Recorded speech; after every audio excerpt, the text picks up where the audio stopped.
The Gauls marched on Rome so quickly that the Romans were thunderstruck by the swiftness at which they moved. This is how Roman historian Livy describes the Gallic attack on Rome in 390 BC. Brennus led the Senones, a Gallic tribe, into the Battle of the Allia against the Romans. Tensions had escalated between the two groups due to the Gauls' migrations into central Italy, and the Romans had sent an army to confront them. The Romans were outnumbered, unprepared, and poorly organized. On the other hand, the Gauls were experienced warriors, known for their fearsome tactics and unrelenting aggression in battle. With a single attack, they broke the Roman army and caused the Romans to panic and flee to the bank of the Tiber River. They killed the soldiers who were blocking one another's path in this disorderly flight.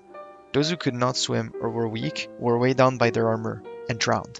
The Gauls were dumbfounded by their sudden and extraordinary victory and did not move from the place of the battle, as if they were puzzled at how easy it had been. They went to Rome on the third day after the battle and found that the gates were open and that the walls were unguarded. They killed everyone they captured, including women, children, and the elderly, and ransacked everything they could find, leaving ashes and ruin behind. The remaining Romans fled to the Capitoline Hill and defended it fiercely. The Gauls besieged the hill for months, but were never able to break through. Famine affected both sides. Eventually, the starving soldiers called for surrender. The Romans and Senones held talks.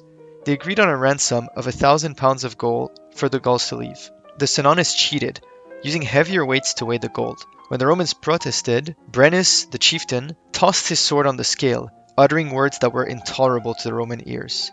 Vae victis, woe to the vanquished. The sack of Rome was deeply traumatic. For the first time, Rome, an aspiring center of power, had been humiliated by a foreign enemy. This trauma in the Roman psyche stayed for a long time, and they developed a profound fear and hatred of the Gauls for centuries to come.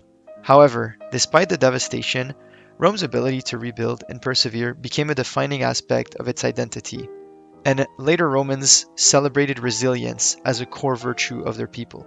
This battle also pushed the Romans to reform their military, which would eventually become the dominant army of the Mediterranean. The memory of the Gallic sack of Rome fueled future Roman campaigns against Celtic tribes, as the Romans sought revenge for their ancestors. As a matter of fact, 300 years after the battle, a certain politician you might have heard of used the memory of the sack of Rome as a reason for his conquest of Gaul.